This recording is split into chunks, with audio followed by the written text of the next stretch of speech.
Hello नमस्कार साथियों, study 91 में मैं नितिन मिश्रा आप सभी का हार्दिक स्वागत करता हूं। आज पुनः हम आपके बीच में उपस्थित हुए हैं धमाकेदार प्रश्नों की सीरीज के साथ। पहले सीरीज बहुत ही सफलतापूर्वक आपने देखी, आज दूसरी सीरीज आपके बीच में आ रही है। 200 प्रश्नों की जो धमाकेदार सीरीज की स्टार्टिंग होनी थी, आज उसका दूसरा परिप्रेक्ष्य, दूसरा वीडियो आपके बीच में प्रोवाइड कराया जा रहा है साथियों। तो जैसा कि आप सब जानते हैं, हम लगातार आपसे बात किए थे कि इंडियन इकोनॉमी का फुल एंड फाइनल सीरीज, जो सभी प्रश्नों को, जो अक्सर वो प्रश्न जो आपके एग्जाम में पूछे जाते हैं, उसका सेकंड पार्ट, 5 पार्ट में हम इसको लेकर आएंगे।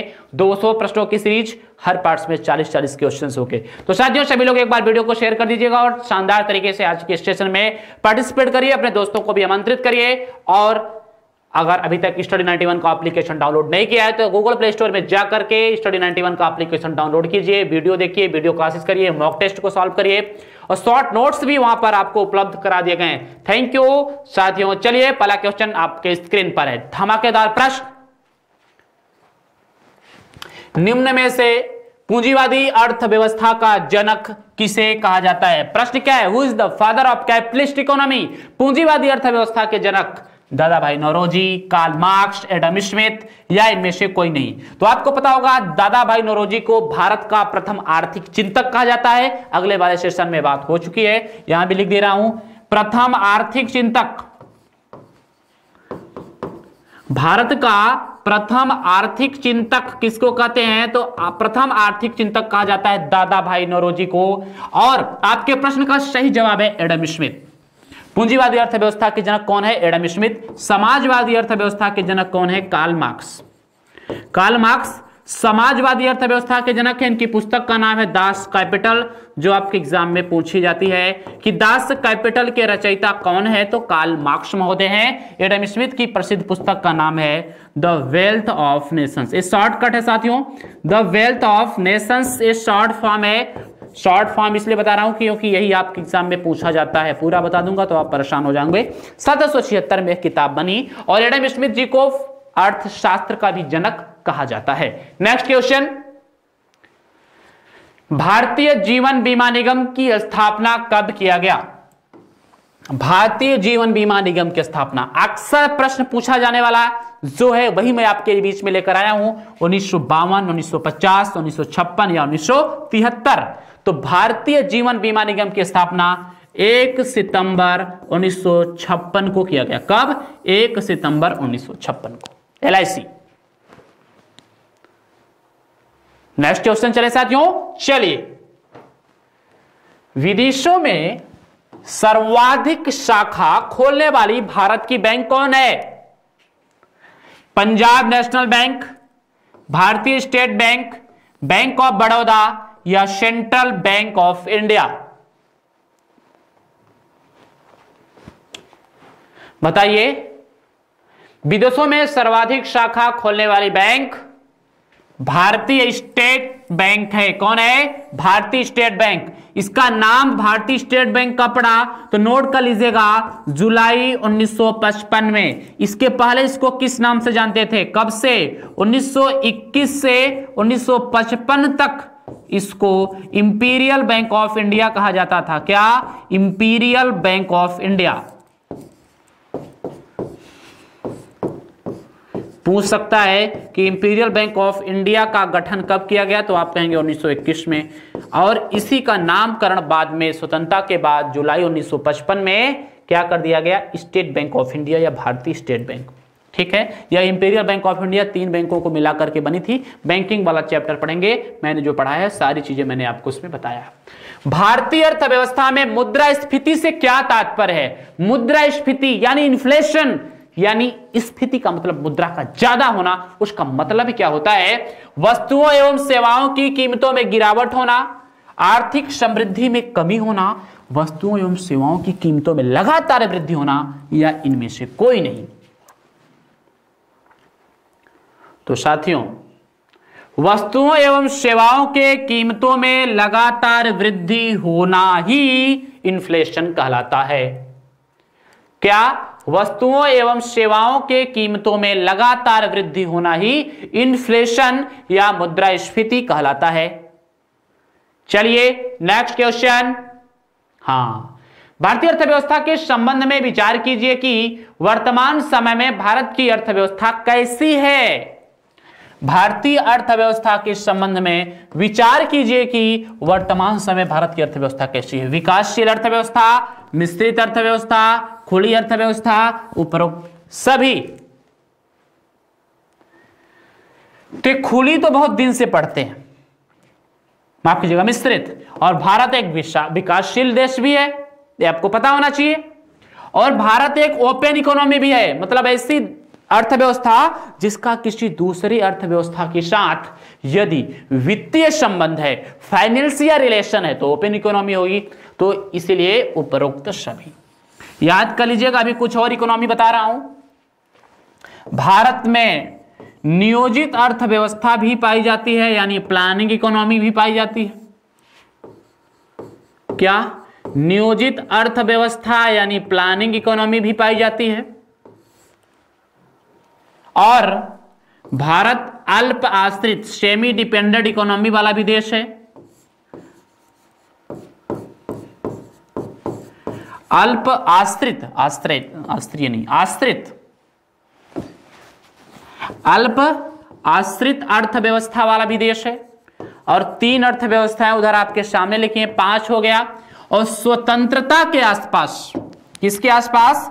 स्वतंत्रता के आसपास लिख लीजिएगा। स्वतंत्रता के समय भारत की अर्थव्यवस्था कृषि आधारित थी। इसके बाहर इंडियन इकोनॉमी से संबंधित क्वेश्चन कोई नहीं पूछेगा, कृषि आधारित थी। कब? स्वतंत्रता के समय। ठीक है, नेक्स्ट क्वेश्चन 6 नंबर। विश्व व्यापार संगठन की स्थापना किस समिति के स्थान पर किया गया? देखिए समझिएगा, विश्व व्यापार संगठन की स्थापना किस समिति के स्थान पर किया गया है? NATO, GATT, WTO, WLP। तो समझिएगा, ये जो विश्व व्यापार संगठन है, वर्ल्ड ट्रेड ऑर्गेनाइजेशन है, यह अंतरराष्ट्रीय स्तर पर व्यापार का प्रतिनिधित्व करने वाली संस्था है। इसकी स्थापना की बात करें मित्रों, तो इसकी स्थापना हुई थी कब? 1 जनवरी 1995 को। तो सर क्या 1 जनवरी 1995 से पहले कोई संस्था नहीं थी? वही तो पूछा है। तो संस्था थी GATT, general agreement on tariffs and trades के स्थान पर विश्व व्यापार संगठन की स्थापना किया गया था। कब? इसके पहले कौन सी संस्था काम करती थी? गैट। इसकी स्थापना हुई थी 1946 के आसपास। ठीक है, इसमें सदस्य देश कितने हैं? तो विश्व व्यापार में सदस्य देशों की संख्या है 164, 164 देश इसके सदस्य हैं। विश्व व्यापार संगठन का मुख्यालय कहां है? कुछ भी आ जाए सब सॉल्व कर लो एक ही प्रश्न को पढ़ने के बाद। तो विश्व व्यापार संगठन का मुख्यालय कहां है? जिनेवा है। आखिरी सदस्यता ग्रहण करने वाला देश कौन सा है?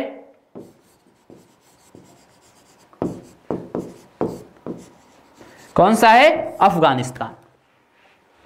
आखिरी सदस्यता ग्रहण करने वाला देश का नाम अफगानिस्तान। Next question number 7। निम्न में से कौन सी अवधारणा राष्ट्रीय आय से संबंध नहीं रखती है? निम्न में से कौन सी अवधारणा राष्ट्रीय से, माफ कीजिएगा, राष्ट्रीय नहीं होना चाहिए, राष्ट्रीय आय से संबंध नहीं रखती है? तो अवधारणा अगर जो राष्ट्रीय आय से संबंध रखती हैं वह भारत में होती हैं सिर्फ 4।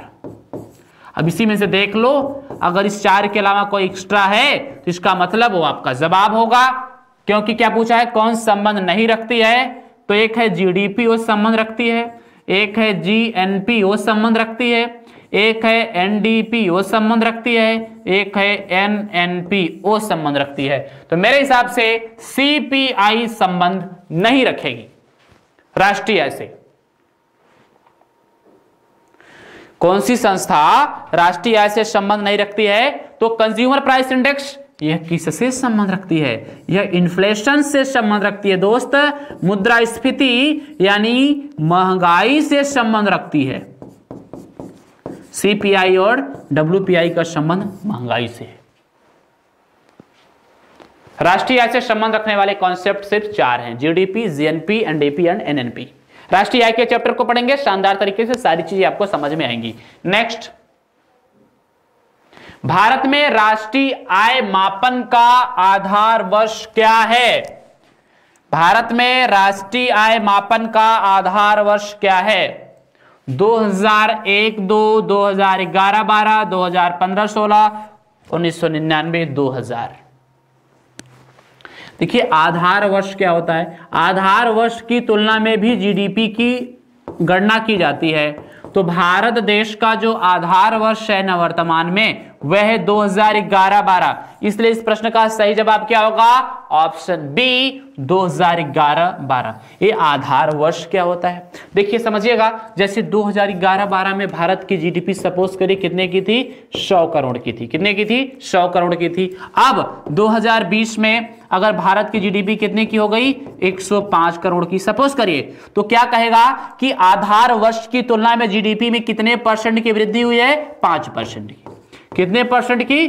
5% की आधार वर्ष की तुलना में वृद्धि हुई है। लेकिन अगर यही कह दे कि सर 2011-12 में 2020 में 105 करोड़ की और 2019 में जो थी वह थी 110 करोड़ की, तो फिर आप पूछेगा पिछले वर्ष की तुलना में, तो पिछले वर्ष की तुलना में गिरावट हुई है। जो भी परसेंट होगा मतलब आपको 5 में 105 का भाग देंगे तो आपको पता चल जाता है 50 में। ठीक है, नेक्स्ट।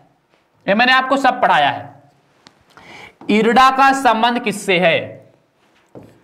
IRDAI, इसको इरडा बोलते हैं हिंदी में, लेकिन लिखते इसको ऐसे। इसका फुल फॉर्म क्या होता है? Insurance of regulatory and development authority of India. क्या? Insurance and regulatory development authority of India, यानी भारतीय बीमा विनियामक एवं विकास प्राधिकरण। यह कैसी संस्था है? बीमा से संबंध रखने वाली संस्था है। यह बीमा को क्या करती है? बीमा कंपनियों को कंट्रोल करती है, बीमा कंपनियों पर नियंत्रण स्थापित करती है। इसकी स्थापना सन 2000 में किया गया है। इसका मुख्यालय कहां है भैया? तो इसका मुख्यालय है हैदराबाद में, तेलंगाना के हैदराबाद में इसका मुख्यालय। किसका? इरडा का मुख्यालय।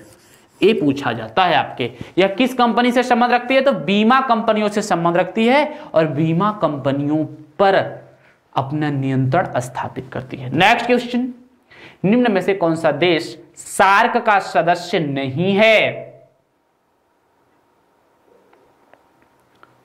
चलिए इंपॉर्टेंट क्वेश्चन है। निम्न में से कौन सा देश सार्क का सदस्य नहीं है?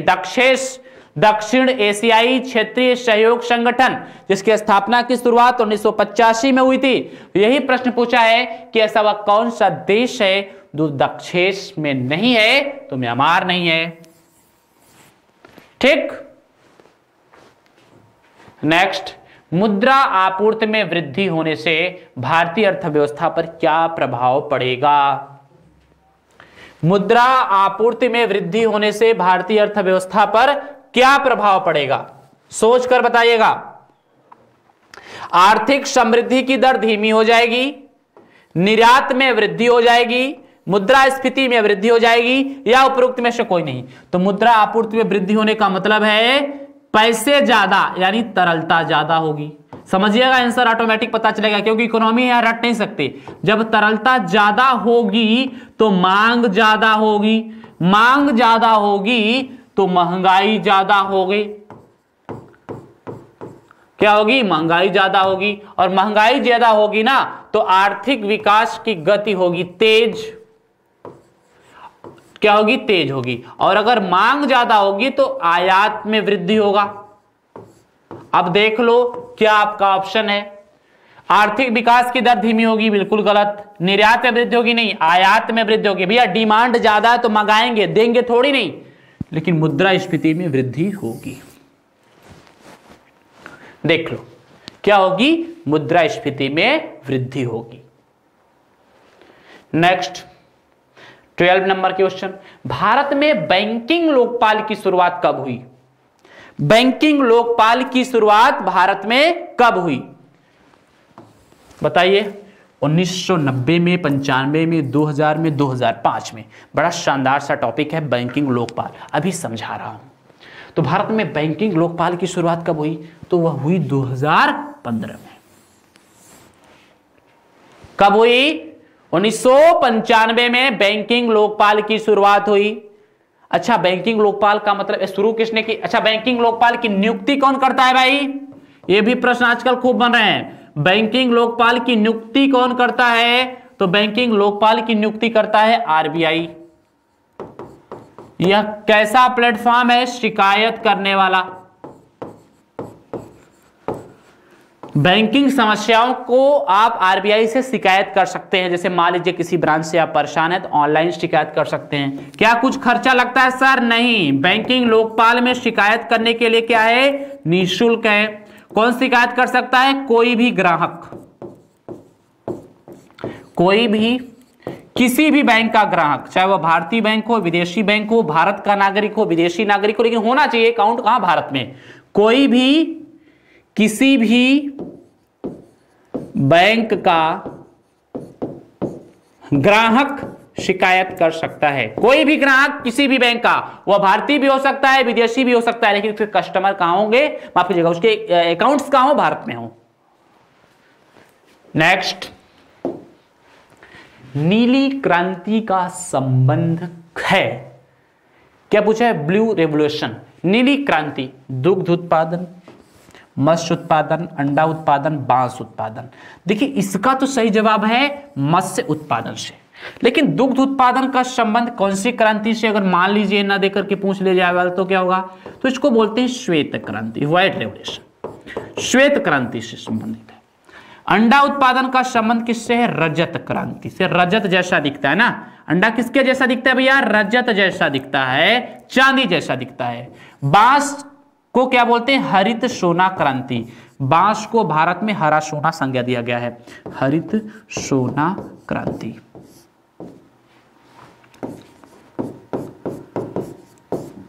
बांस को कौन सी क्रांति में लिखेंगे? हरित सोना क्रांति। ठीक। और नीली क्रांति मत्स्य उत्पादन। श्वेत क्रांति को ऑपरेशन फ्लड भी कहा जाता है। श्वेत क्रांति को ऑपरेशन फ्लड भी कहते हैं। क्या कहते हैं? Operation flood. किसको? श्वेत क्रांति को। श्वेत क्रांति को क्या कहा जाता है भैया? ऑपरेशन फ्लड कहा जाता है। और भारत में श्वेत क्रांति की जनक कौन है? वर्गीज कुरियन।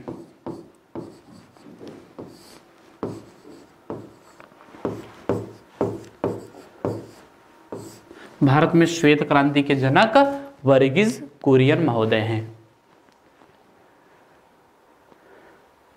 नेक्स्ट, भारतीय लघु उद्योग विकास बैंक की स्थापना कब किया गया? क्या? भारतीय लघु उद्योग विकास बैंक की स्थापना, जिसको आप लोग क्या बोलते हैं? सिडबी बोलते हैं, small industry development bank of India. Small industry development bank of India का मुख्यालय आपके एग्जाम में पूछा जाता है। अगर यूपी वाले हैं ध्यान दीजिएगा, यूपी के एग्जाम के लिए बड़ा इंपॉर्टेंट है। क्यों? क्योंकि इसका मुख्यालय आपकी राजधानी में। कहां? लखनऊ। कहां है भैया? लखनऊ।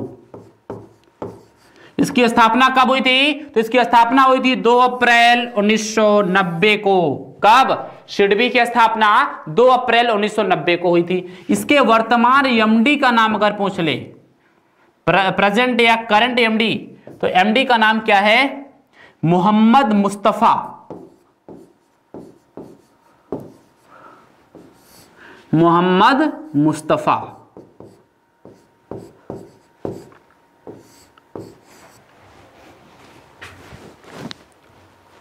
मोहम्मद मुस्तफा इसके वर्तमान एमडी हैं।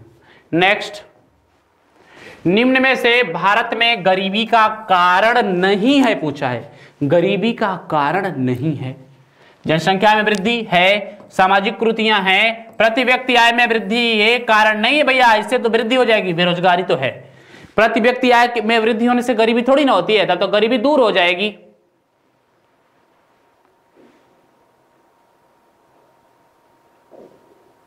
प्रति व्यक्ति आय में वृद्धि होने से गरीबी नहीं होती है। नेक्स्ट, चेलैया समिति का संबंध किससे है?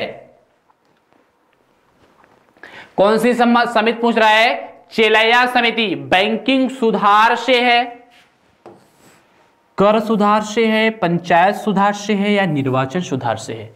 समिति का नाम चेलैया समिति। तो आप लोग जवाब देते रहिए, जल्दी से कमेंट्स करते रहिए। बहुत सही साथियों, एक बार सभी लोग शेयर भी कर देंगे।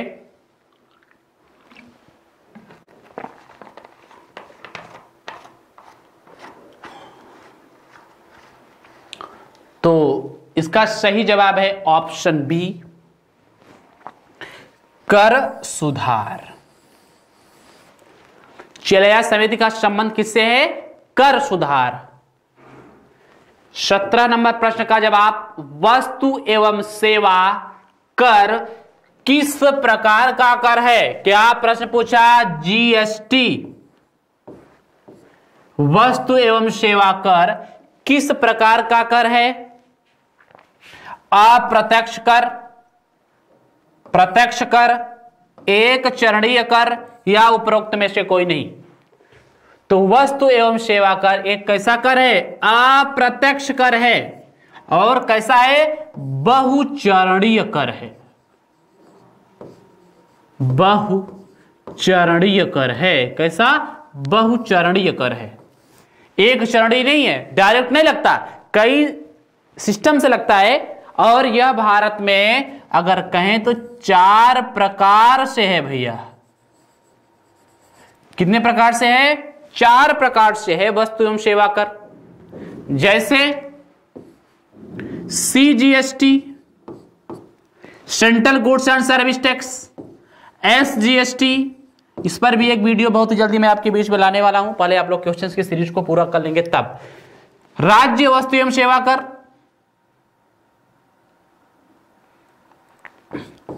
आईजीएसटी इंटीग्रेटेड वस्तु एवं सेवा कर, और यूटीजीएसटी यूनियन टेरिटरी वस्तु एवं सेवा कर। ये राज्य वाला है ना, अगर राज्य वाला है तो ये वाला नहीं होगा ना, तो अगर ये तो लड़ाई कर लेंगे भैया। केंद्र शासित प्रदेश का भी तो होना चाहिए। चलिए अगला क्वेश्चन और जीएसटी से ही है कि निम्न में से जीएसटी लागू करने वाला प्रथम देश? America, Bharat, France, Italy. बताइए आंसर। जीएसटी लागू करने वाला प्रथम देश, तो आप कहेंगे सर फ्रांस। कब लागू किया? 1954 से जीएसटी लागू करने वाला यह प्रथम देश है। हाँ एक चीज, अमेरिका में जीएसटी नहीं है।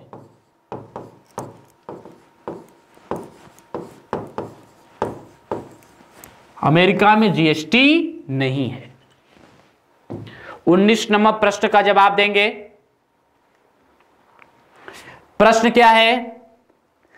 किस औद्योगिक नीति के अंतर्गत सभी जिला में या सभी जिले में जिला उद्योग कार्यालय यानी डीआईसी, डिस्ट्रिक्ट इंडस्ट्री कॉरपोरेशन की स्थापना की गई है? औद्योगिक नीति 1948, औद्योगिक नीति 1986, औद्योगिक नीति 1991 या औद्योगिक नीति 1977? जवाब दीजिए इसका। किस औद्योगिक नीति, कौन सी ऐसी इंडस्ट्रियल पॉलिसी है जिसके अंतर्गत भारत में हर जिले में जिला उद्योग कार्यालय यानी डीआईसी की स्थापना की गई है?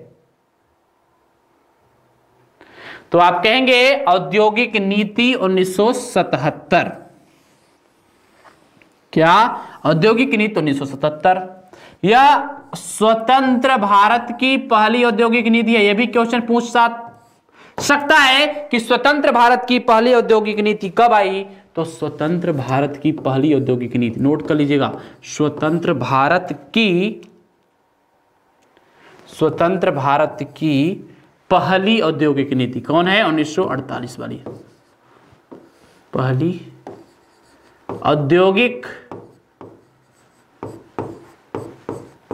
स्वतंत्र भारत की पहली औद्योगिक नीति। ठीक, चलिए नेक्स्ट क्वेश्चन। जीएसटी लागू करने वाला भारत का प्रथम राज्य कौन?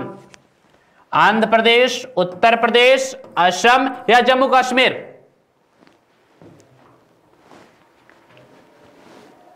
बताइए। जीएसटी लागू करने वाला भारत का प्रथम राज्य, जीएसटी लागू करने वाला भारत का प्रथम राज्य कौन है? बताएंगे।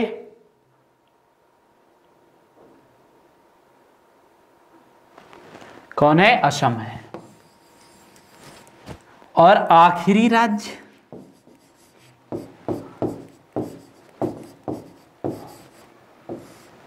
जम्मू कश्मीर है। ठीक है। भारत में जीएसटी कब लागू किया गया? 1 जुलाई 2017 को। ठीक, इसको भी नोट कर लीजिएगा। नेक्स्ट 21 नंबर क्वेश्चन का जवाब देंगे। समाजवादी अर्थव्यवस्था का जनक किसे कहा जाता है? Adam Smith, Karl Marx, professor Keynes, professor Marshall. समाजवादी अर्थव्यवस्था। अब प्रश्न आएगा कि सर समाजवादी अर्थव्यवस्था क्या है? तो समाजवादी अर्थव्यवस्था का मतलब है ऐसी अर्थव्यवस्था जिसमें समाज के हर वर्गों को एक समान श्रेणी में लाया जाता है।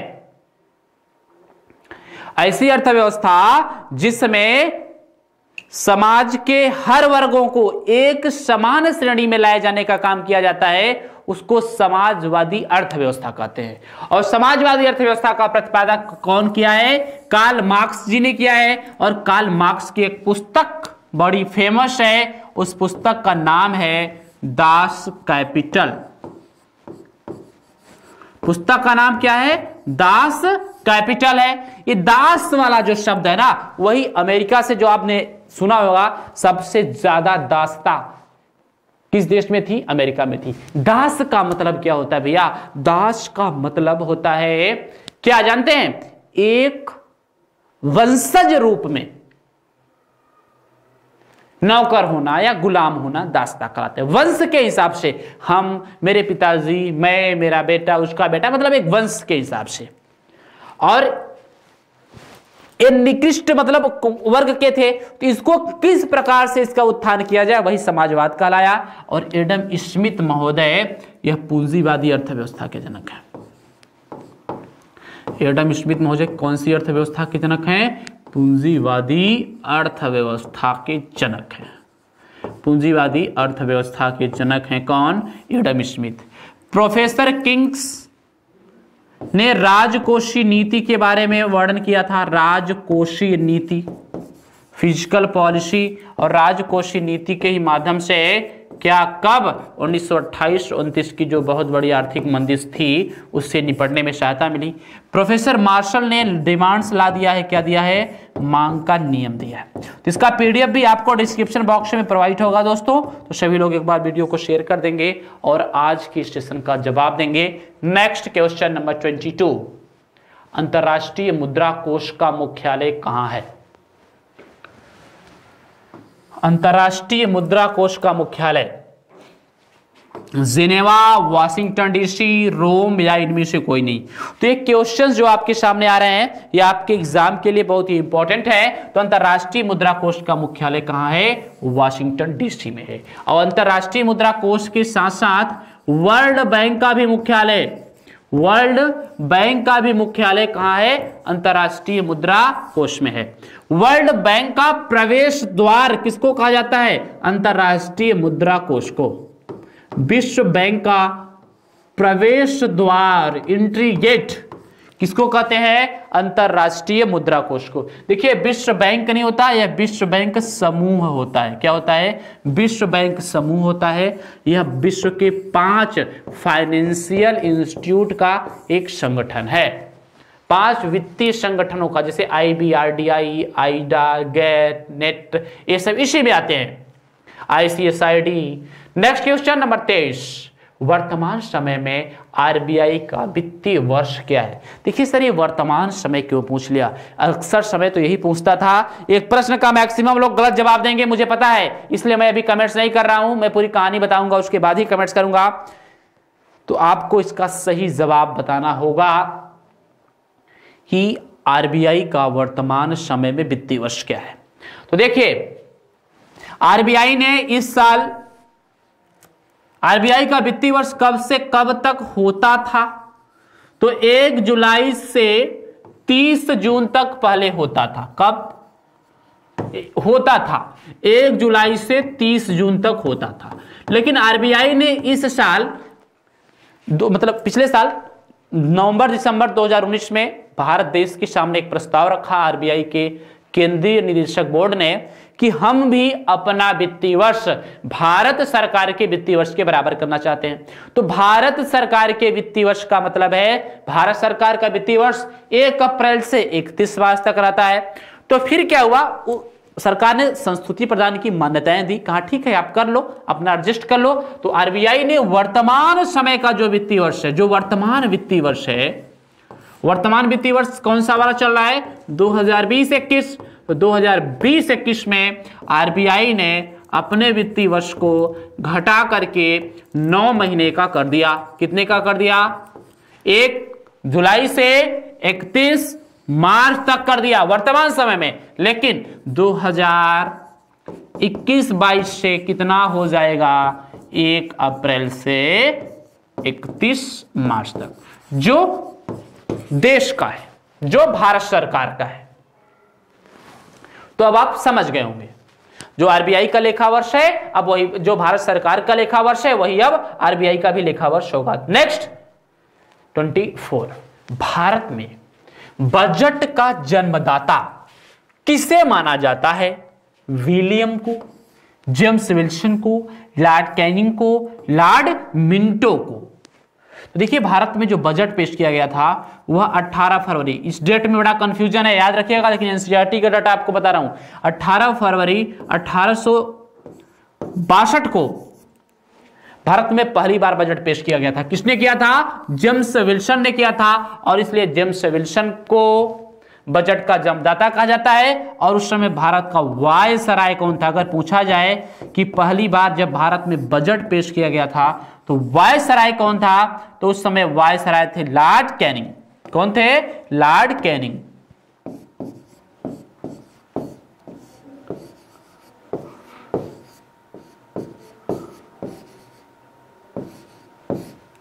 ठीक, तो बजट का जन्मदाता किसे माना जाता है भारत में? जेम्स विल्सन को 18 फरवरी 1860 को उन्होंने पेश किया था। 25 नंबर क्वेश्चन का जवाब देंगे। भारत के राष्ट्रीय आय में किस क्षेत्र का योगदान सर्वाधिक है? प्राथमिक क्षेत्र, द्वितीयक क्षेत्र, तृतीयक क्षेत्र या औद्योगिक क्षेत्र? तो देखिए द्वितीयक क्षेत्र को ही औद्योगिक क्षेत्र कहा जाता है, यहां पे थोड़ा मिसप्रिंट हुई है।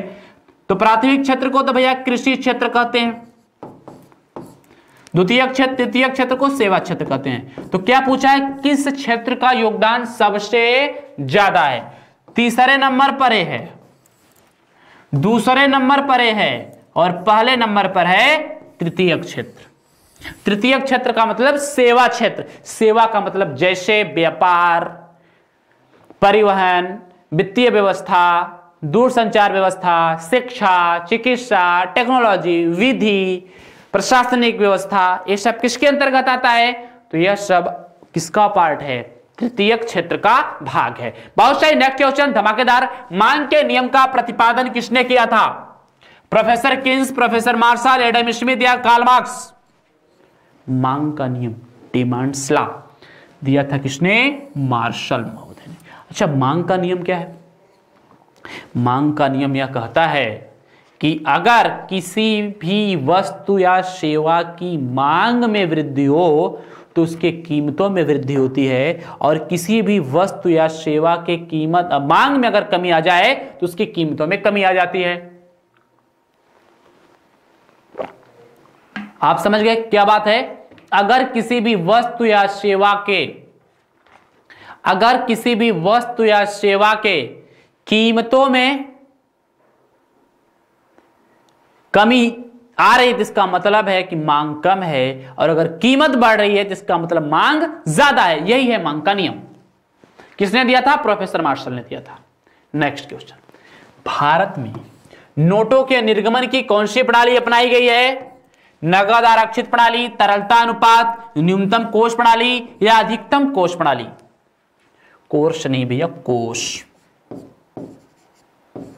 ठीक है, तो न्यूनतम कोष प्रणाली अपनाया गया है भारत में, किसके लिए? नोटों के निर्गमन के लिए। और यह सिस्टम कब से भारत ने अपनाया? 1957 से। वर्तमान समय में कितना है? 200 करोड़ का है, यानी यह न्यूनतम कोष है। अगर इससे कम देश में मुद्रा आरबीआई के पास होगी तो नोट नहीं छापी जाएगी।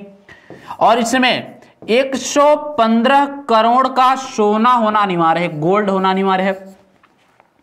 85 करोड़ रुपए में क्या चाहिए? Foreign currency and government securities, विदेशी मुद्रा और सरकारी प्रतिभूति। तो आपने देख लिया ना कि नोटों के निर्गमन की कौन सी प्रणाली भारत में है? न्यूनतम कोष प्रणाली। कितने का? 200 करोड़ का। अगर 200 करोड़ से कम आरबीआई के पास पूंजी बचती है तो नोट छाप सकती है।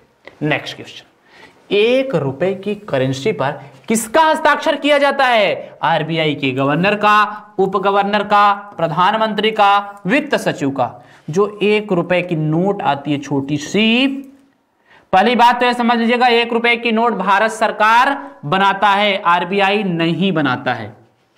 कौन बनाता है? भारत सरकार बनाता है। और आपके मन में प्रश्न आ रहा होगा कि सर भारत सरकार क्यों बनाता है? तो देखिए बहुत पुरातन काल से चलता आ रहा है और इसलिए बना रहा है, इसलिए कोई विशेष फायदा नहीं है। लेकिन वित्तीय घाटे से निपटने के लिए, ऐसा कहा जाता है कि वित्तीय घाटे से निपटने के लिए 1 रुपए की नोट भारत सरकार बनाता है, वित्तीय घाटे से निपटने के लिए।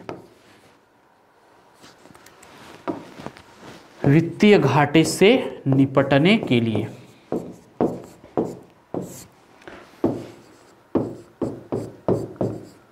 वित्तीय घाटे से निपटने के लिए भारत सरकार के द्वारा 1 रुपए की नोट बनाई जाती है और उस पर सिग्नेचर किसका होता है? वित्त सचिव का होता है। और वर्तमान में कौन है मुख्य वित्त सचिव? तो उनका भी नाम अगर आपके एग्जाम में आता है तो लिख लीजिएगा, अतनु चक्रवर्ती। कौन? अतनु चक्रवर्ती। अतनु चक्रवर्ती जी हैं। ठीक, नेक्स्ट क्वेश्चन नंबर 29, क्षेत्रीय ग्रामीण बैंक की स्थापना कब किया गया? 2 अक्टूबर 1980, 2 अक्टूबर 1975, 2 अक्टूबर 1969 या 31 दिसंबर 2004? क्षेत्रीय ग्रामीण बैंक यानी रीजनल रूरल बैंक, जिसको आरआरबी के नाम से जानते हैं, उसकी स्थापना हुई थी 2 अक्टूबर 1975 को। क्षेत्रीय ग्रामीण बैंकों की स्थापना क्षेत्रीय क्षेत्रों में या ग्रामीण क्षेत्रों में वित्तीय समावेशन को बढ़ाने के उद्देश्य से हुई थी। किसके? वित्तीय समावेशन। ये वित्तीय समावेशन क्या होता है सर? अधिक से अधिक लोगों का बैंक के साथ जुड़ाव होना। क्या? अधिक से अधिक लोगों का बैंक के साथ जुड़ाव होना ही क्या कहलाता है? वित्तीय समावेशन यानी financial inclusion, FI। Next question, saffron क्रांति का संबंध किससे? कौन सी? सैफरान क्रांति। काजू उत्पादन, बादाम उत्पादन, केसर उत्पादन, ऑयल उत्पादन। बताइए। बहुत सही, इसका संबंध है केसर उत्पादन से। सैफरान क्रांति का संबंध किससे है? तो सैफरान क्रांति का संबंध है केसर उत्पादन से। ठीक, चलिए नेक्स्ट क्वेश्चन, अंतर्राष्ट्रीय मुद्रा कोष के वर्तमान अध्यक्ष कौन है? अंतर्राष्ट्रीय मुद्रा कोष के वर्तमान अध्यक्ष कौन है? अंतर्राष्ट्रीय IMF के अध्यक्ष की बात कर रहा है, कैमिल गट, क्रिस्टलिना जॉर्जिया, सिम्बो एन, या इनमें से कोई नहीं? ये पूछा जाने वाला प्रश्न है। तो आप समझिएगा अंतर्राष्ट्रीय मुद्रा कोष यानी IMF, इंटरनेशनल मॉनेटरी फंड के जो प्रेसिडेंट हैं वह है मिसेस क्रिस्टलिना जॉर्जिया। ये लेडीज हैं। क्या है? लेडीज हैं। नाम है क्रिस्टलिना जॉर्जिया। किस औद्योगिक नीति के अंतर्गत भारत में MSME के क्षेत्र के विकास की बात की गई है? MSME बताइए। Micro, small, medium enterprise. बताइए 1948 के अंतर्गत, 77 के अंतर्गत, 86 के अंतर्गत, या इनमें से कोई नहीं? तो किस औद्योगिक नीति के अंतर्गत MSME क्षेत्र के विकास की बात की गई है? तो औद्योगिक नीति 1977 और इसी के अंतर्गत हर जिले में जिला उद्योग कार्यालय की स्थापना, क्योंकि जिला उद्योग कार्यालय के माध्यम से ही एमएसएमई सेक्टर का विकास होता है और भारत में बहुत ज्यादा योगदान है रोजगार पैदा करने के मामले में। एमएसएमई सेक्टर का बहुत ज्यादा योगदान है और जो हम सब वस्तुओं को इस्तेमाल करते हैं वह ज्यादातर एमएसएमई सेक्टर से ही बन करके आती हैं। नेक्स्ट, वर्तमान समय में भारत में गरीबी और बेरोजगारी का आंकड़ा कौन प्रदर्शित करता है? नीति आयोग, केंद्रीय सांख्यिकी कार्यालय यानी सीएसओ, राष्ट्रीय प्रतिदर्श सर्वेक्षण कार्यालय यानी एनएसएसओ। कुछ लोग यहां गलत जवाब देंगे, मुझे पक्का पता है। राष्ट्रीय सांख्यिकी कार्यालय यानी एनएसओ। तो गरीबी एवं बेरोजगारी की गणना वर्तमान समय में कौन करता है? एनएसओ कर रहा है। पहले एनएसएसओ करता था लेकिन अब एनएसओ करेगा। क्यों? क्योंकि एनएसओ का गठन किया गया है किन दो संस्थाओं को मिला करके? तो सीएसओ और एनएसएसओ, इन दोनों का विलय करके इसको बनाया गया। कब? 23 मई 2019 को। अब जो काम सीएसओ और जो काम एनएसएसओ करता था दोनों को मिला करके यह काम कौन करेगा? एनएसओ करेगा। ठीक, राष्ट्रीय सांख्यिकी कार्यालय। भारत की दूसरी पंचवर्षीय योजना किस मॉडल पर आधारित थी? भारत की दूसरी पंचवर्षीय योजना किस मॉडल पर आधारित थी? Harrod Domar model, P C Mahalanobis model, D R Gadgil model या मार्शल मॉडल? बहुत ही शानदार क्वेश्चन है, जल्दी से सभी लोग इसका जवाब देंगे और एक बार शेयर करेंगे। जबरदस्त क्वेश्चन मैं आपको करा रहा हूं आज। ये इकोनॉमी के ऐसे प्रश्न हैं जो आपके लिए बहुत ही लाभदायक सिद्ध होंगे।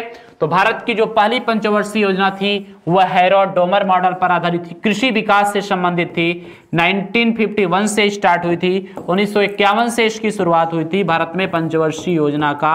1951 से 56 ये जो पीसी महालनोबिस मॉडल पर दूसरी पंचवर्षीय योजना थी ये 1956 से 61 तक थी। ठीक है ना। नेक्स्ट क्वेश्चन नंबर 35, किस पंचवर्षीय योजना के अंतर्गत बोकारो इस्पात संयंत्र की स्थापना की गई? पिछले बार सेशन में मैंने आपको बताया था, जल्दी से सभी लोग जवाब देंगे। किस पंचवर्षीय योजना के अंतर्गत बोकारो इस्पात संयंत्र की स्थापना की गई? पहली, दूसरी, तीसरी या इनमें से कोई नहीं? यह योजना अवकाश बताएं प्लीज।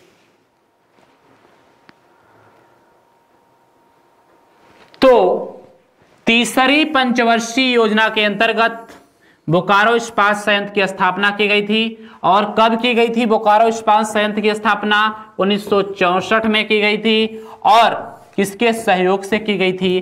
तो सोवियत संघ के सहयोग से की गई थी। किसके संघ से? सोवियत संघ। उस समय सोवियत संघ ही था, अब रूस भले ही हो गया है। नेक्स्ट क्वेश्चन नंबर 36, आरबीआई के मौद्रिक नीति के अंतर्गत क्या शामिल नहीं है? देखिए, आरबीआई के मौद्रिक नीति के अंतर्गत 6 चीजें शामिल होती हैं। 1, 2, 3, 4, 5, 6। अगर इस 6 में से जो आपके विकल्प में नहीं होगा वो आपका आंसर होगा। एक होता है रेपो रेट। क्या शामिल नहीं है पूछा, क्या शामिल होता मैं लिख रहा हूं। Reverse repo rate. एक होता है कैश रिजर्व रेशियो यानी नगद आरक्षित अनुपात। एक होता है स्टेचुअरी लिक्विडिटी रेशियो यानी सांविधिक तरलता अनुपात। बीच वाला यहां छोड़ गया। एक यहां पर बैंक रेट होता है।